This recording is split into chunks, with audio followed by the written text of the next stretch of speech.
I should have known better than to expect anything different. 29 years of the same family dynamics should have taught me what to expect from Christmas morning at my parents' house, but some stupid, optimistic part of me kept hoping that maybe this year would be different, that maybe this year they'd see the thought behind the gifts rather than just the price tags. I was wrong. Christmas morning started the way it always did, my mother making her famous cinnamon rolls that she'd been making from the same recipe for 30 years, my father brewing coffee in the expensive espresso machine my brother had bought him last year, my siblings and their families gathering in the living room around the massive tree that my parents always had professionally decorated because, heaven forbid, they put up decorations themselves like common people. There were 12 of us total. My parents, Richard and Catherine, my older brother Brandon and his wife Jessica, along with their 2 kids, Madison and Hunter, aged 10 and 8, my older sister Claire and her husband Todd, along with their daughter Sophia, aged 6, and me, perpetually single, perpetually the odd one out, sitting in the corner chair that had somehow become my spot over the years, the least comfortable seat in the room, but the one nobody else wanted. We did stockings first, as was tradition, expensive chocolates and designer hand creams and gift cards to upscale stores. Then we moved to presents under the tree, which was always where things got complicated. Brandon went first, as the oldest. He always went first. He and Jessica had gotten my parents a trip to Napa Valley, a weekend at a 5-star resort with wine tastings and spa treatments. My mother actually squealed when she opened it, hugging Brandon like he'd just given her a kidney. "Oh, Brandon, this is too much," she said, though her tone made it clear she thought it was exactly the right amount. "You deserve it, Mom. You and Dad have worked so hard. You should enjoy your retirement." My father clapped Brandon on the shoulder, that gesture of masculine approval that Brandon had been chasing his whole life. "Good man.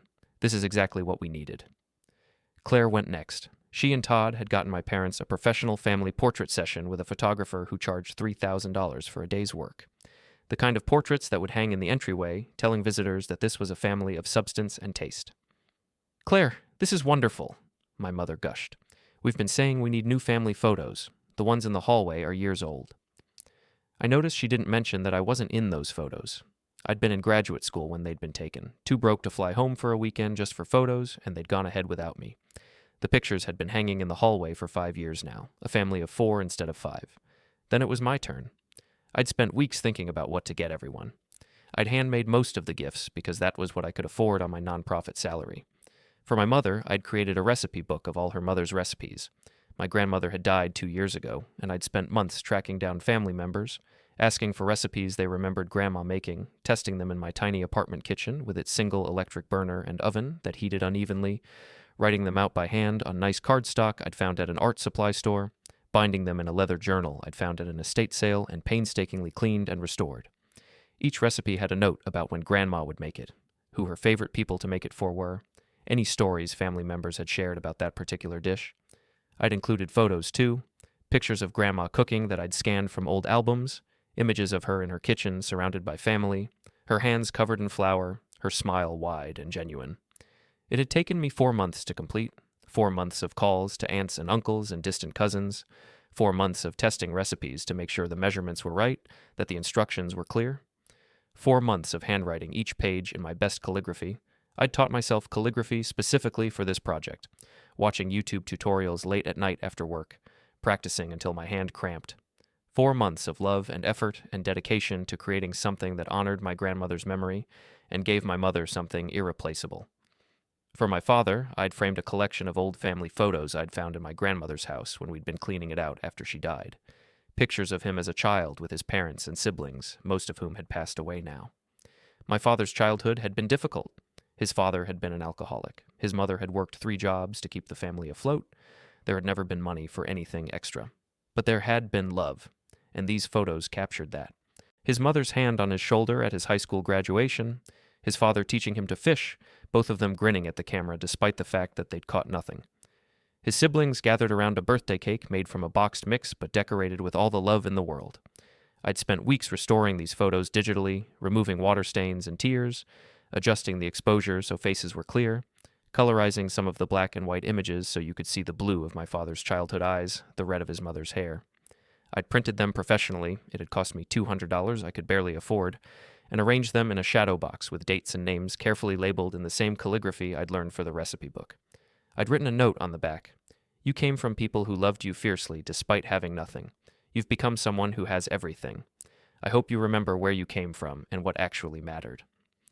For Brandon and Jessica, I'd made a photo album of their kids, chronicling the past year with pictures I'd taken at various family gatherings. But it wasn't just random snapshots. I'd created a narrative, each month of the year represented, with photos showing Madison and Hunter growing, changing, experiencing things.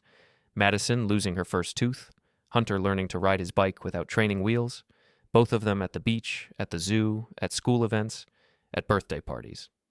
I'd included captions in their own voices, things they'd said that I'd remembered and written down because they'd been funny or poignant or just quintessentially kid-like. I can't believe I'm 8 years old. That's almost double digits. When I grow up, I want to be a paleontologist who also does ballet. For Claire and Todd, I'd done something similar with Sophia. A year in photos, with the addition of little developmental milestones I'd noticed and documented. Her first time reading a full sentence, her artwork from preschool, her explaining to me in exhaustive detail how caterpillars become butterflies. I'd included notes about things she'd said she wanted to be when she grew up, which changed approximately every 3 days but was always delightful.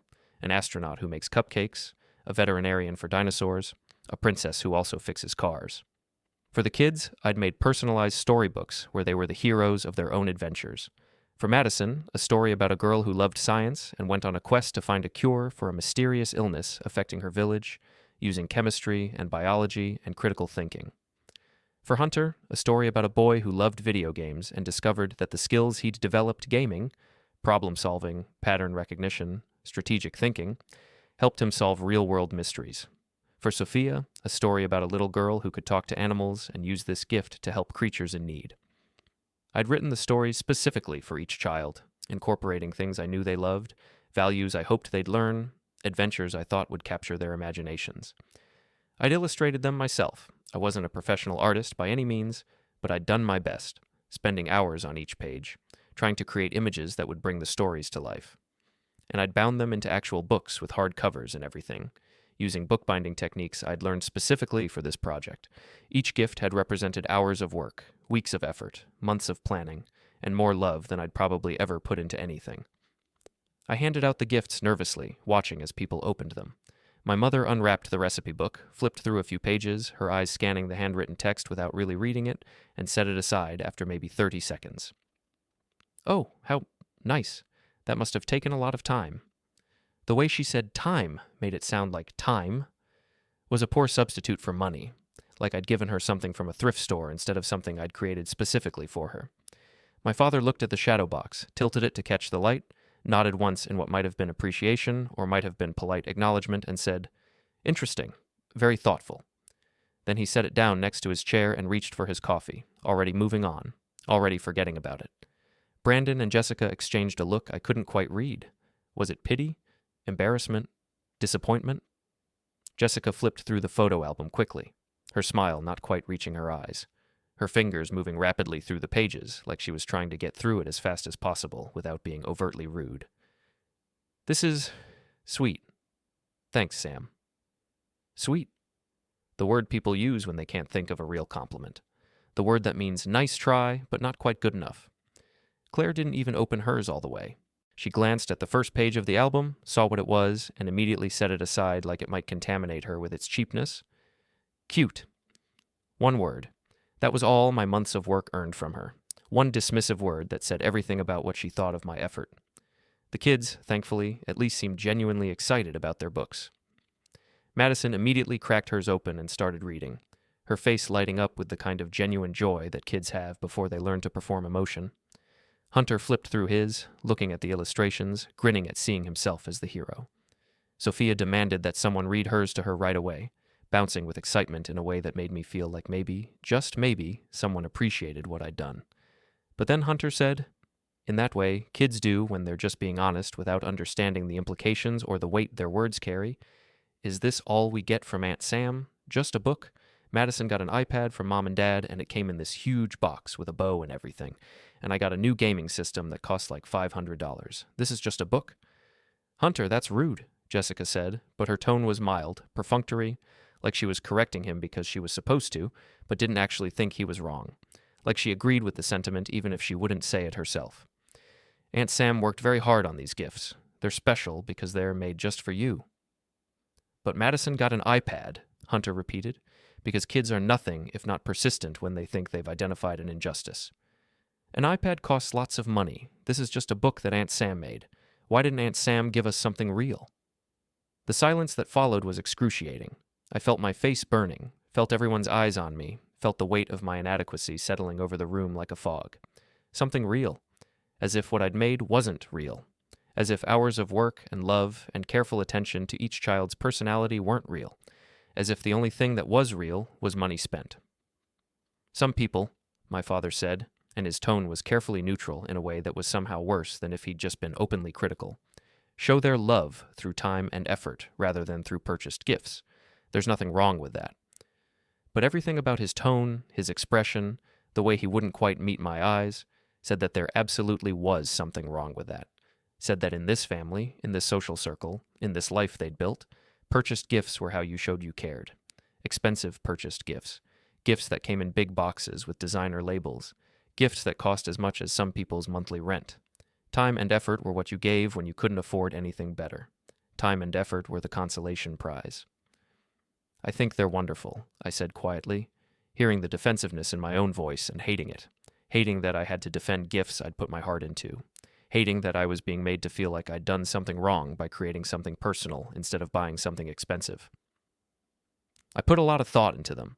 The recipe book has every single recipe Grandma made, with stories about when she'd make them and who for. The photos in Dad's shadow box are from his childhood, restored, and... Yes, we can see that, my mother interrupted, her smile tight and artificial, the smile she used when she was being polite to people she didn't particularly like. It's very thoughtful, very you, very handmade and personal. Now, let's continue with the rest of the presents, shall we? I think Claire and Todd have something for us. Very you? Another phrase that sounded like a compliment but was actually an insult. Very you, meaning not like them, not up to their standards, not quite good enough to really belong to this family. We continued. Brandon gave Claire and Todd a gift certificate to a high-end restaurant, $500 worth. Claire gave Brandon and Jessica a weekend at a ski resort. They gave each other expensive electronics, designer clothes, jewelry that probably cost more than I made in 2 months. And then there were my gifts, sitting in their handmade glory, looking shabby and cheap next to everything else. Looking like exactly what they were, the offerings of someone who couldn't afford to compete. After the present opening, we moved to the kitchen for brunch. I helped my mother with the food, the way I always did, because I was the single one with nothing better to do, because someone had to help, and it was always me, because that was my role in this family.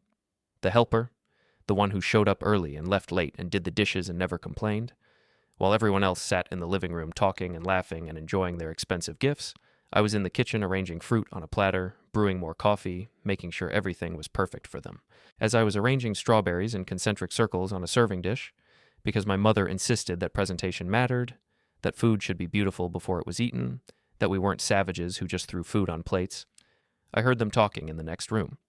The kitchen was only partially separated from the living room by a half wall, an architectural choice my parents had made in their last remodel, because they wanted an open concept that made the house feel more modern and spacious, which meant I could hear everything they were saying, every word carrying clearly through the open space. They weren't being quiet. They weren't trying to hide their conversation from me. Maybe they didn't care if I heard. Maybe they wanted me to hear. Maybe they thought the kitchen was far enough away that I wouldn't notice. Or maybe they were so comfortable in their contempt that they didn't bother moderating their voices. Did you see Sam's gifts? That was Claire, her voice carrying that particular tone of amused condescension she'd perfected over the years, the tone she used when talking about people she considered beneath her, service workers who didn't move fast enough, neighbors who didn't maintain their lawns properly, anyone who shopped at discount stores or drove old cars or lived in the wrong neighborhoods. Handmade, like we're all still in elementary school making presents for each other out of construction paper and glitter glue. I mean, I appreciate the thought or whatever, but come on. We're adults. We're successful adults. We're supposed to be past the stage of giving each other arts and crafts projects. The recipe book thing was kind of weird, Brandon said, and I could picture him on the couch, probably scrolling through his phone while talking, barely paying attention to his own words. Like Mom has all those recipes. They're her recipes. She's been making them for 30 years. Why would she need them written down in some fancy journal? It's not like she's going to forget how to make her own mother's food, and even if she did, she could just Google modern versions that are probably better anyway. The whole thing just seemed pointless, like Sam was trying really hard to make something meaningful out of something that didn't need to exist.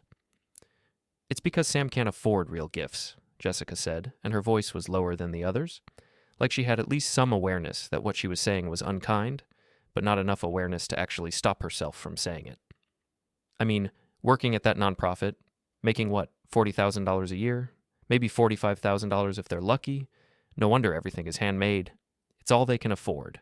They literally cannot afford to buy the kinds of gifts we exchange. So they make things and hope that the personal touch will make up for the lack of monetary value. It's actually kind of sad when you think about it. It's embarrassing, Claire said flatly, and there was no pity in her voice, no compassion, just pure contempt and judgment. Hunter asking if that was all he was getting? I wanted to die. I wanted the earth to open up and swallow me whole. My 6-year-old daughter got a better gift from her friend's birthday party last month. A Barbie set that cost like $60, a homemade storybook. Jesus Christ. Sam couldn't even spring for a real book from the bookstore. Had to make one? I'm going to have to talk to Hunter later about being grateful for what you get. But honestly, I understand where he's coming from. It was a pathetic gift. It was the kind of gift that screams, I'm broke, and I'm trying to pretend that being broke is actually more meaningful than having money. Well, what do you expect? That was my father, his voice carrying that professorial tone he used when he was explaining something he thought should be obvious, when he was imparting wisdom to people he considered less intelligent than himself. Sam made choices. Chose to go into social work instead of something practical like business or medicine or law. Chose to work for nonprofits instead of real companies that pay real salaries. Chose to get a master's degree in social work instead of an MBA or a law degree. Chose idealism over financial stability. Chose to prioritize helping people. And I could hear the air quotes in his voice, the dismissiveness with which he said those words, like helping people was a silly hobby rather than a legitimate life goal. Overbuilding a real career. These are the consequences of those choices. Sam doesn't get to make bad financial decisions for a decade and then complain that they can't afford nice things. Sam made a choice to be poor. That's not our problem. My mother didn't say anything, which was somehow worse than if she'd joined in the mockery. Her silence was agreement. Her silence was consent. Her silence said that everything they were saying was true, was fair, was justified. She'd raised me. She'd told me to follow my dreams, to do what made me happy, to choose a career that fulfilled me rather than one that just paid well. And now she was sitting there silently while her other children and their spouses talked about what a failure I was, how embarrassing I was, how pathetic my life choices had made me. I feel bad for Sam, actually, Jessica continued, and there was a performative quality to her pity that made it worse than if she'd just been openly cruel. It must be hard being the only one in the family who isn't successful, being the only one who didn't make it. Coming to these family gatherings and seeing what everyone else has accomplished, Brandon's partnership track, Claire's pharmaceutical sales success, your guy's beautiful house and comfortable retirement, and knowing that Sam will never have any of that. Never have the nice house or the new car or the ability to take vacations or buy nice things. Just working at some depressing nonprofit forever, making barely enough to survive, living in that tiny apartment in that sketchy neighborhood, driving that car that's falling apart. That's got to hurt. Maybe it'll motivate Sam to make better choices, Claire said. Maybe seeing what success actually looks like will inspire Sam to go back to school, get a real degree, find a real job. It's not too late. Sam's only 29. There's still time to turn things around, to stop wasting life on this nonprofit nonsense and actually build something substantial. I don't think Sam is going to change, Brandon said, and there was a finality to his voice. A certainty, like he'd given up on me entirely. Sam is committed to this path, committed to being the family martyr, the one who sacrifices everything to help others, who lives in poverty so that homeless people can have, what? A hot meal? A temporary bed? It's noble in a way, I guess, but it's also kind of stupid. You can't save the world, and trying to do so just means you end up poor and exhausted and burned out. But Sam doesn't see that. Sam thinks working at a nonprofit for poverty wages is somehow more meaningful than making real money and being able to actually enjoy life. Well, my father said, and I could hear him standing up, probably stretching, probably preparing to come into the kitchen to see when food would be ready. We can't force Sam to make better choices. We can only hope that eventually reality will set in, and Sam will realize that idealism doesn't pay the bills. In the meantime, we smile and say thank you for the handmade gifts and try not to make Sam feel worse than they probably already feel about their situation. I stood in the kitchen, holding a platter of fruit I'd cut up and arranged beautifully, feeling like I'd been punched in the stomach repeatedly, feeling like I couldn't breathe, feeling like the walls were closing in. This was my family. These were the people who were supposed to love me, support me, value me for who I was, rather than for how much money I made or what kind of car I drove or what neighborhood I lived in. And they were sitting 15 feet away discussing my life like I was a charity case, like I was a cautionary tale, like I was someone to be pitied or embarrassed by. They thought my life was worthless. They thought my work was meaningless. They thought my choices were stupid. They thought I was the family failure, the one who'd messed up, the one who'd never amount to anything because I'd chosen compassion over profit, because I'd chosen to help people instead of to make money, because I'd measured my worth by the lives I'd touched instead of by the size of my bank account. And the worst part, the absolute worst part, was that I'd been funding their vacation, the vacation they hadn't invited me to, the vacation that was apparently just for the core family, not for single people like me who would be awkward thirds. I'd put $900 on my credit card 6 months ago so they could go to Hawaii, could stay at a luxury resort, could make memories together as a family. A family that apparently didn't include me. Not really, not when it mattered. I'd made $300 worth of payments on that vacation, minimum payments that barely covered the interest, that would take me years to pay off at this rate, that were eating into my already limited budget and making it impossible for me to afford things I actually needed. And they'd made 2 payments, $150 each, before deciding that other things were more important, that they couldn't afford to pay me back right now, that it would have to wait until after Christmas, until after they'd bought expensive gifts for each other, until after they'd lived their lives without any inconvenience from the debt they owed me.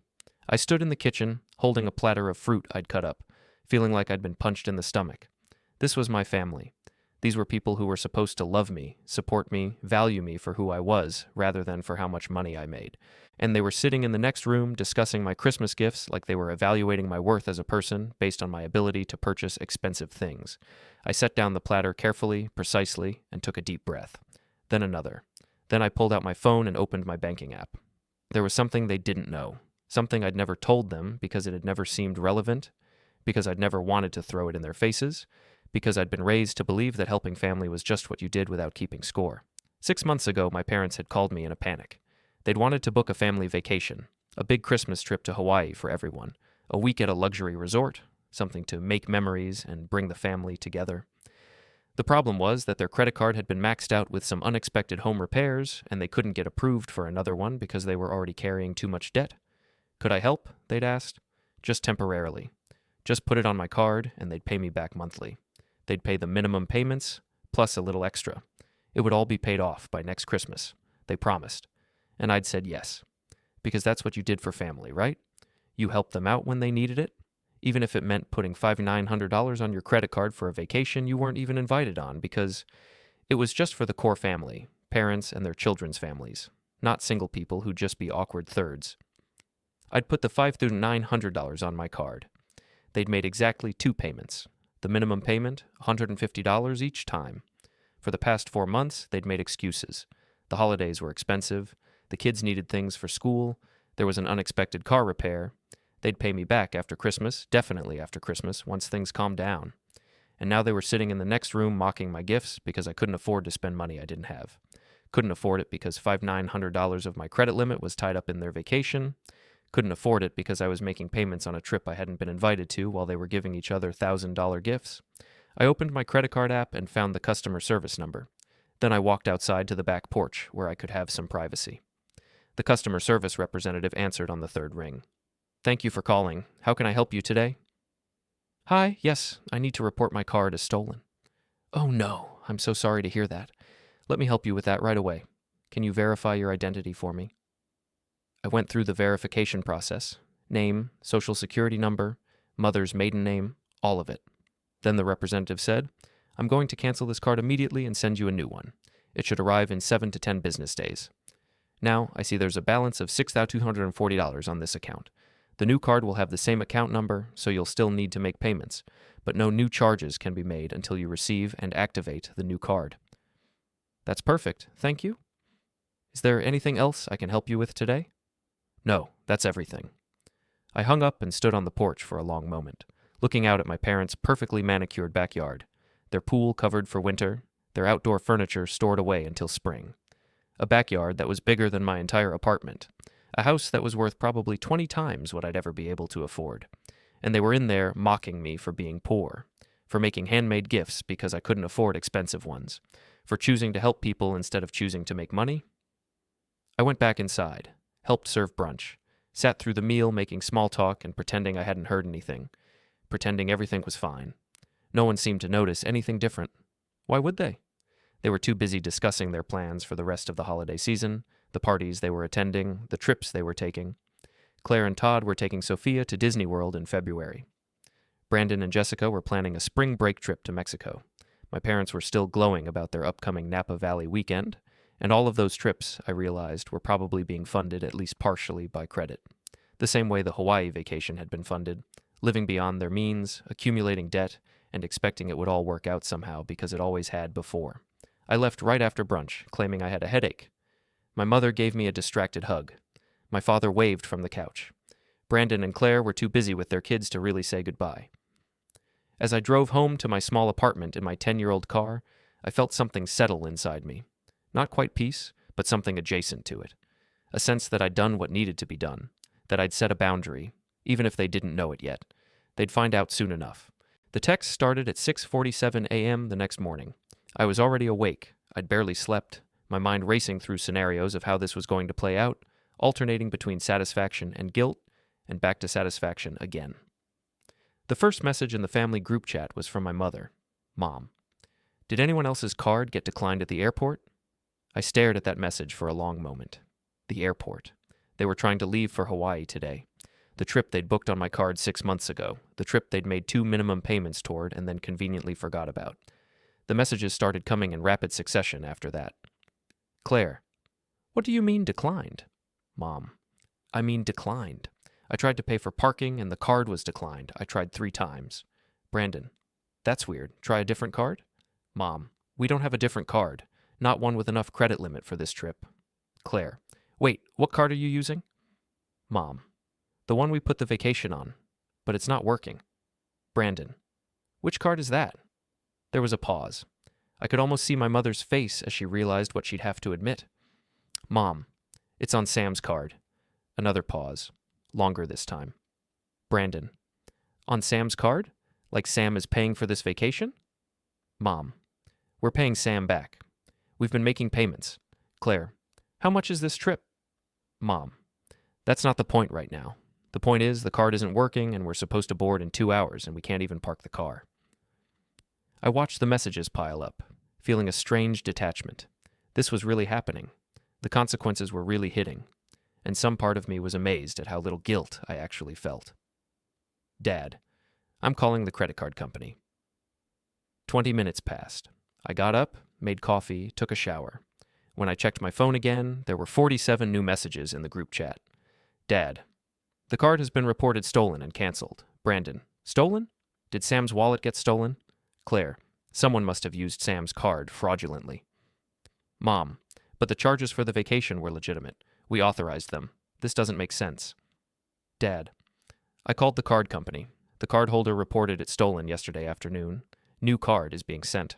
No charges can be made on the account until the new card is activated. Another pause as everyone processed that. Jessica. Wait. Sam reported their own card as stolen? Claire. That doesn't make sense. Why would Sam do that? Brandon. Maybe Sam didn't realize we were using it for the trip. Maybe they thought someone stole it and was making fraudulent charges. Mom. But we told them about the trip. They knew we were using their card. Dad. Call Sam. Someone call Sam right now. I watched my phone start to ring, my mother's name on the screen. I let it go to voicemail. Then Brandon called. Voicemail. Then Claire.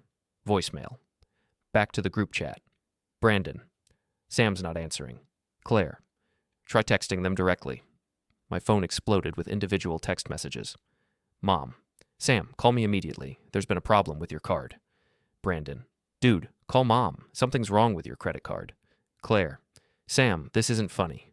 Mom and Dad are supposed to be on a plane in an hour and a half, and your card isn't working. Dad. Sam, I need you to call the credit card company and tell them this was a mistake. The charges are legitimate. Call them now. I set my phone down and went to the kitchen to make breakfast. Scrambled eggs and toast. I ate slowly, methodically, checking my phone periodically to watch the chaos unfold. Mom, we're going to miss our flight. Claire, can't you pay cash?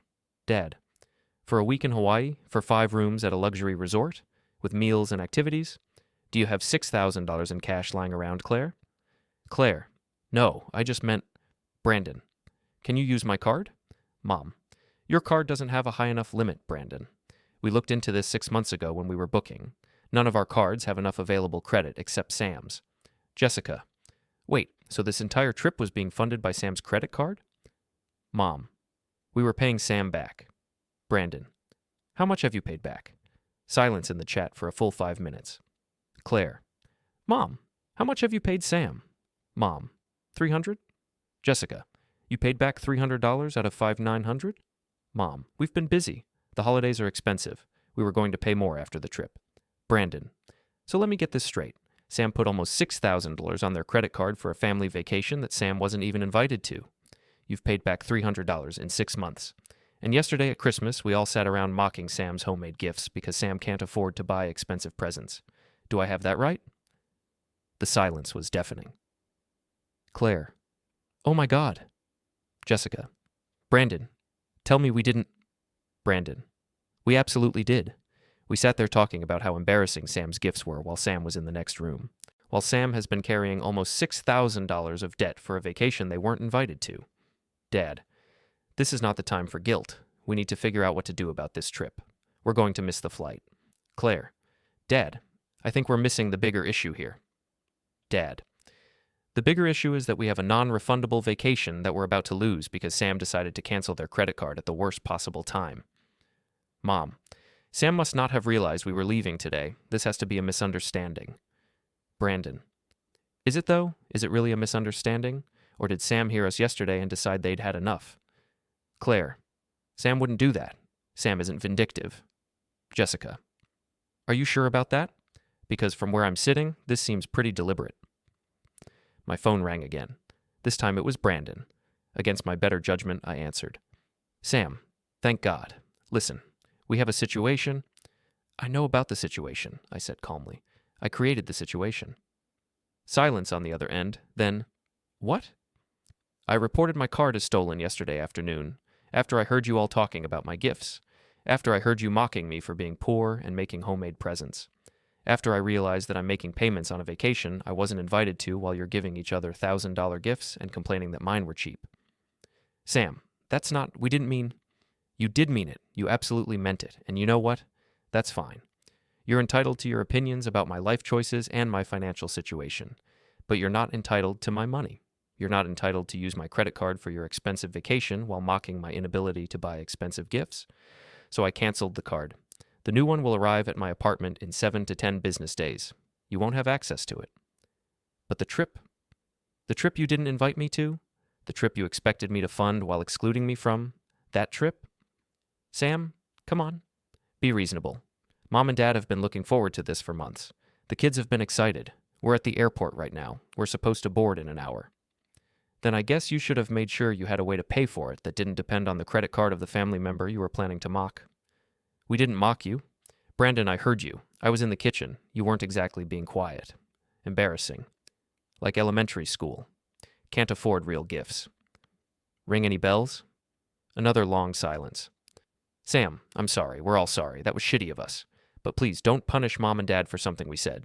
They've been so stressed lately. They need this vacation. They need a $6,000 vacation that they expected me to pay for, while making poverty wages at my embarrassing nonprofit job. That's not fair. You're right. It's not fair. It's not fair that I put almost $6,000 on my credit card for a trip I wasn't invited to. It's not fair that your kids got iPads and gaming systems while I gave them handmade books that Hunter thought were insufficient. It's not fair that I've been making payments on your vacation while you've been living your lives without a second thought about how that might be affecting me. None of this is fair, Brandon. But at least now, the unfairness is distributed more evenly. What do you want? Do you want us to apologize? We're apologizing. Do you want us to pay you back? We'll pay you back. Just call the credit card company and tell them it was a mistake? No. Sam, no. I'm not calling the credit card company. I'm not fixing this. You want to go on this vacation? Find another way to pay for it, take out a loan, max out your own credit cards, I don't care. But you're not using mine. You're really going to do this? You're really going to ruin Christmas for everyone? I didn't ruin Christmas. You all ruined Christmas when you decided to spend it mocking me. I'm just deciding not to fund your Hawaii trip anymore. Those are two separate things. Mom is crying right now. Did you know that? She's sitting in the airport crying because she thinks this vacation is ruined. Then maybe she should have thought about that before she sat in her living room agreeing that my gifts were embarrassing. She didn't say that. She didn't disagree either. Brandon, I'm done with this conversation. I'm done being the family ATM. I'm done being treated like the unsuccessful sibling who can't get their life together. You want to think of me that way? Fine. But fund your own vacations. I hung up. The group chat continued exploding. Brandon, I just talked to Sam. They did this deliberately. They hurt us yesterday and they're punishing us. Claire, this is insane. Over some comments about Christmas gifts? Brandon, comments we made about Sam not being able to afford real gifts while Sam was literally funding our parents' vacation. Jessica, he's got a point. Claire, whose side are you on? Jessica, the side of not being a hypocrite? We sat there yesterday talking about how embarrassing Sam's gifts were. Turns out Sam couldn't afford better gifts because Sam was paying for us to go to Hawaii. That's pretty messed up when you think about it. Mom, so what do we do now? Dad, we figure out another way to pay. Brandon, how much credit do you have available? Brandon, $2,500. Dad, Claire, maybe $1,500? Dad, that's $4,000 between the two of you. I have about $800 available. That's $4,800. We're still short $1,100. Mom, can we take out a cash advance? Dad, the fees on that would be astronomical. Claire, can we cancel some of the activities? Make it cheaper? Dad, everything is already booked and non-refundable. The reality was starting to sink in for them. They couldn't afford this trip without my card. They'd built their entire vacation plan around access to my credit, and now that access was gone. Mom, maybe we should just cancel, come home, try to get refunds where we can. Claire, but we've already paid for most of it, on Sam's card. If we cancel now, we lose all that money. Brandon, the money was never ours to begin with. It was Sam's, and Sam wants it back. Dad, Sam never said they wanted it back. Sam just canceled the card. Brandon, Dad, come on. Of course Sam wants it back. We've paid $300 in 6 months. At that rate, it'll take us 8 years to pay off this vacation. Sam isn't stupid. Sam knows we were never going to pay it back in full. Claire, that's not true. Brandon, isn't it? Be honest. Were you planning to contribute to paying Sam back? Silence from Claire. Brandon, that's what I thought. We all just assumed Mom and Dad would handle it, and Mom and Dad were making minimum payments and hoping Sam wouldn't push the issue. Well, Sam pushed the issue. Jessica, good for Sam, honestly. Claire, Jessica? Jessica, what? I'm serious. We treated Sam terribly yesterday. We sat there in front of their gifts they clearly put time and thought into, and we mocked them. We made their nephew ask if that was all he was getting from Aunt Sam. We talked about how embarrassing it was. While Sam was in the next room, while Sam has been carrying our debt for 6 months, Sam has every right to be pissed. Mom, but the vacation? Jessica, maybe we don't deserve the vacation. Maybe this is karma telling us we've been shitty family members and we need to do better. I set my phone down and went to take a shower. By the time I got out, there were 147 new messages. I didn't read them. I didn't need to. I could imagine what they said. More arguments about whether I was justified, more panic about the vacation, more scrambling to figure out how to salvage the trip. Let them scramble. Let them figure it out. Let them experience a fraction of the stress I'd been feeling for 6 months, wondering how I was going to make payments on a debt I'd taken on for them. Let them understand what it felt like to be helpless. I didn't go on social media for 3 days. I knew better than to check Facebook or Instagram, where I'd probably find passive-aggressive posts about ungrateful family members or dramatic photos of everyone being so sad about the canceled vacation. But I couldn't avoid my phone forever. By day 3, I had 286 unread text messages, 47 missed calls, and 13 voicemails. Most were from family. Some were from extended family members I barely knew. Apparently word had spread about what I'd done, and everyone had opinions. The voicemails ranged from angry to hurt to manipulative. My father's was the angriest. I don't know what's gotten into you, Sam, but this behavior is completely unacceptable. Your mother is devastated. Your siblings are disappointed. This kind of vindictive reaction to a simple misunderstanding is beneath you. Call me back immediately so we can resolve this like adults. Simple misunderstanding. Right. My mother's was hurt. Honey, I don't understand what happened. I thought we had an agreement about the card. If you needed us to pay faster, you should have just said something. We could have worked out a payment plan. Canceling the card while we were at the airport. That was cruel, Sam. I never thought you were capable of being cruel.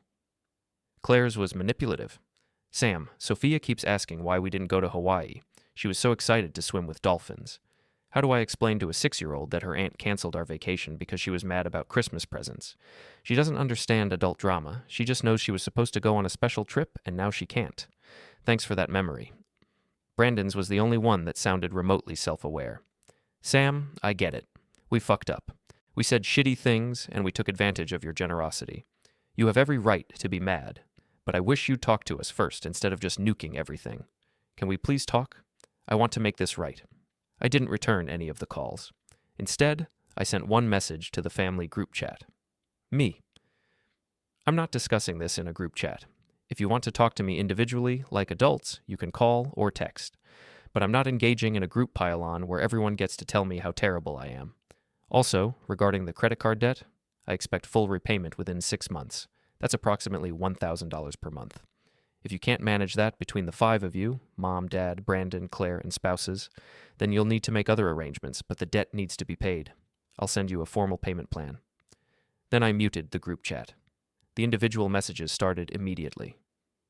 Claire, 6 months? That's impossible.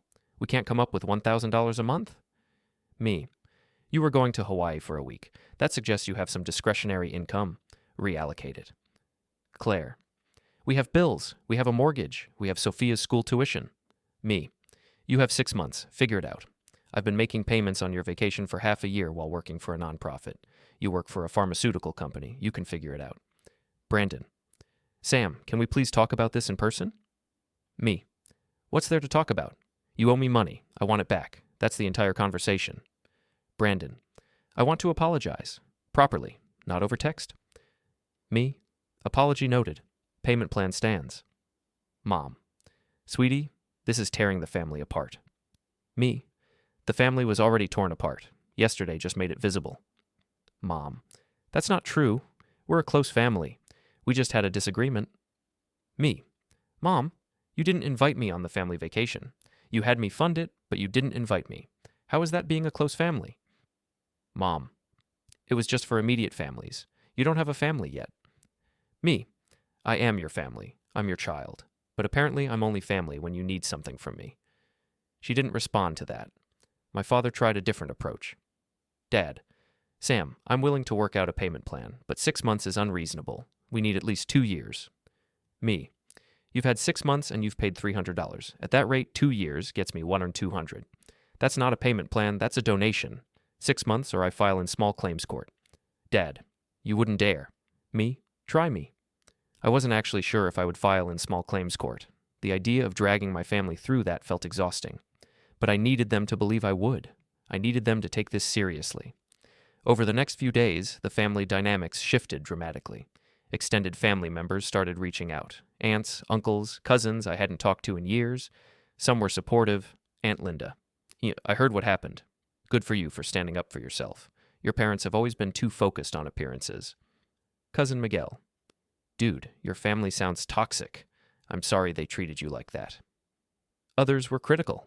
Uncle Robert, family helps family. What you did was selfish and vindictive. Cousin Andrea, I can't believe you ruined everyone's Christmas over some credit card drama. I started to understand that this wasn't just about the vacation or the money. This was about something deeper, about how the family saw me, about my role in the family structure, about whether I was going to continue accepting being treated as less than. The turning point came a week after Christmas. Brandon showed up at my apartment unannounced. I almost didn't let him in, but he looked genuinely distressed, so I opened the door. 5 minutes, I said.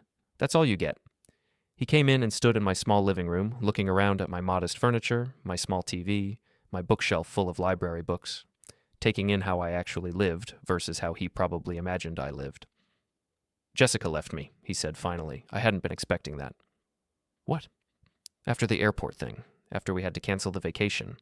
We got into a huge fight about money, about family, about priorities. And she said she was done. Said she's been done for a while, but this was the final straw. She took the kids to her sister's place, filed for separation. Brandon, I'm sorry. Don't. He held up his hand. Don't apologize. This isn't your fault. This is mine. Ours. The family's. Jessica has been telling me for years that we live beyond our means, that we spend too much trying to keep up appearances, that we're drowning in debt and we need to make changes. And I always told her she was overreacting, that we were fine, that everyone has credit card debt. He sat down on my couch without asking. But we're not fine. We're tens of thousands of dollars in debt. We lease cars we can't afford. We send the kids to private schools we can barely pay for. We take vacations we have to put on other people's credit cards. And for what? So we can look successful? So we can pretend we're doing better than we are? I don't know what to say. You don't have to say anything. I came here to tell you that you were right, about all of it. We did treat you terribly. We did take advantage of you. We did mock your gifts while using your money, and I'm ashamed of that. Genuinely, deeply ashamed. He pulled out an envelope from his jacket. This is $1,000. It's not the full amount we owe you, but it's a start. I'm going to pay you back, Sam, in full. I don't care if Claire or Mom or Dad contribute or not. I'm going to pay you back. I took the envelope, opened it, and found a check for $1,000. Jessica helped me see something, Brandon continued. She said that watching me treat you the way we all treated you made her lose respect for me, made her question who I'd become, and she was right to question it. I've become someone who values appearance over substance, money over people, status over character, and I don't want to be that person anymore. What are you going to do? I'm pulling the kids out of private school, selling my car and buying something I can afford, stopping the lease on Jessica's car too. We're canceling all the streaming services and gym memberships and other subscriptions we don't need. We're going to try to live on half our income and put the other half toward debt, and if Jessica doesn't want to do that with me, then I'll do it alone. He stood up. I can't speak for the rest of the family. Claire is furious at you. Mom is playing the victim. Dad is acting like you betrayed the family, but I get it. I understand why you did it, and I'm sorry we pushed you to that point. After he left, I sat holding the check for a long time. $1,000. It was more than my family had paid me in 6 months. It was proof that at least one person was taking this seriously. But it also felt sad. Sad that it had taken this, a canceled vacation, a public humiliation, the destruction of family peace, to get anyone to acknowledge how they'd been treating me. Sad that Brandon's marriage was falling apart because of financial decisions he'd made trying to keep up appearances. Sad that we'd reached a point where a credit card cancellation had become a family crisis. I deposited the check, sent Brandon a text. Thank you. This means a lot. He replied, It's just the beginning. I'll send more next month. And he did. Like clockwork, on the first of every month, Brandon sent me $1,000. Sometimes it was a check, sometimes it was a Venmo transfer, but it always arrived. The rest of the family was less reliable. Claire sent me $200 once, then nothing for 3 months. My parents sent sporadic amounts, $150 here, $100 there, always with notes about how difficult things were, how expensive everything was, how they were doing their best. By month 6, I'd received about $4,500 in repayment. Brandon had contributed $6,000 of that. The rest of the family had contributed the remaining amounts in dribs and drabs. I didn't pursue the remaining balance. I could have, probably should have, but I was exhausted from the whole thing. And besides, the money had never really been the point. The point was about being seen, being valued, being treated like I mattered. 6 months after the Christmas disaster, I got an invitation in the mail. Not a text in the group chat that I'd long since left. Not an email, an actual physical invitation on cardstock. It was from Brandon and Jessica. They were renewing their vows, 20 people invited, immediate family only. Simple ceremony, potluck dinner after, no gifts please, just your presence. I almost didn't go. The idea of seeing my parents again, of being in the same room with Claire, of subjecting myself to whatever awkwardness would inevitably arise, it all felt like too much. No, but I went. Because Brandon had kept his word. Because he'd shown up for me when nobody else had. Because his marriage was apparently back on track, and I wanted to support that. The ceremony was in their backyard. They'd downsized houses, moved from their expensive suburb to a modest neighborhood with good public schools. The new house was half the size of their old one, but it had a nice yard, and Brandon had spent the past few months building a deck himself, learning carpentry from YouTube videos. Jessica looked happy. Really happy. Not the performative happiness of someone posting Instagram photos of their perfect life, but the genuine contentment of someone who'd made hard choices and come out better on the other side. The ceremony was short and sweet. They'd written their own vows. Brandon's made me cry. I promised to value what matters, to build a life based on who we are, not on who we're trying to impress. To remember that success isn't measured in cars or houses or vacations, but in the relationships we nurture and the people we choose to be. After the ceremony, during the potluck dinner, my mother approached me.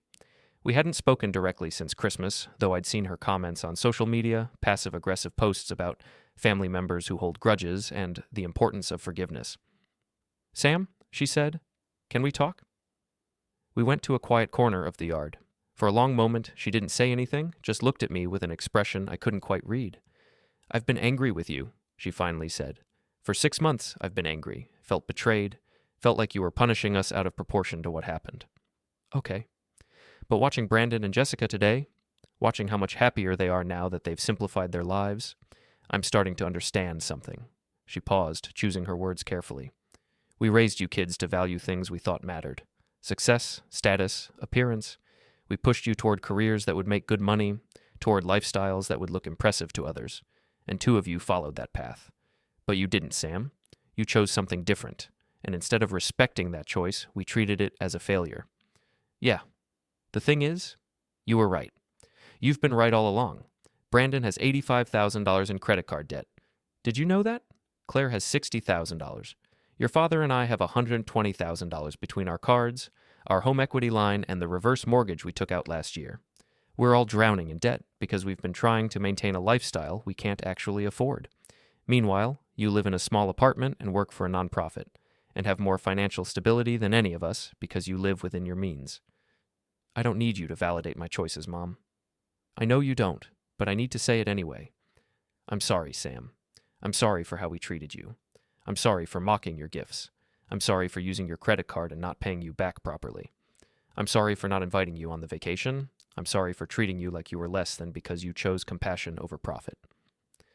It was the apology I'd wanted 6 months ago, maybe even my whole adult life. But now that I had it, I wasn't sure what to do with it. "I appreciate that," I said finally, "but things can't just go back to how they were. I know, and I don't expect them to. I just wanted you to know that I see you now. Really see you, and I'm proud of you. Not for the reasons I thought I'd be proud of you, but for better reasons. You're a good person, Sam, a better person than most of us." We stood there for a moment in awkward silence. Then she hugged me. I let her. Claire never apologized. We saw each other at family functions occasionally, kept things civil, but we weren't close anymore. Maybe we'd never been close. Maybe I'd just been convenient. Someone to borrow money from, someone to feel superior to, someone to keep around as long as I played my assigned role. My father sent a card on my birthday 6 months later. Inside was a check for $1,500 and a note. "This is the rest of what we owe you. I'm sorry it took so long. I'm sorry for many things. I hope we can rebuild. Dad." I cashed the check. I didn't respond to the card. Maybe someday I would. Maybe someday we'd have a real conversation about what had happened and why. But I wasn't ready yet. A year after the Christmas disaster, I went back to my parents' house for Thanksgiving. Not because I'd forgiven everything, but because Brandon had asked me to come, and I'd gotten good at setting boundaries while still showing up for the people who deserved it. The gathering was smaller than previous years. Just my parents, Brandon and Jessica and their kids, and me. Claire was spending Thanksgiving with Todd's family, which was fine with me. The house felt different than I remembered. Quieter, less performative. My mother had made the food herself instead of catering. My father wasn't drinking $200 bottles of wine. When it came time for presents after dinner, because my family always did Thanksgiving presents, another tradition that was really just an excuse to show off, I brought out gifts I'd made again. Hand-bound journals for everyone. Simple, thoughtful, made by me. My mother opened hers and cried. "It's beautiful, Sam. Thank you." My father opened his and actually looked at it. Really looked at it before saying, "You made this?" "I did." "It's remarkable. Really remarkable. Thank you." The kids were excited about theirs. Madison immediately started writing in hers. Hunter asked if I could teach him how to make one. And for the first time in years, maybe ever, I felt like my gifts were appreciated for what they were. Not judged against some impossible standard of how much money I should have spent, but valued for the time and thought and care I'd put into them. It wasn't perfect. We weren't a perfect family. We probably never would be. There was too much history, too much hurt, too many years of dysfunction. But it was better, and better was enough.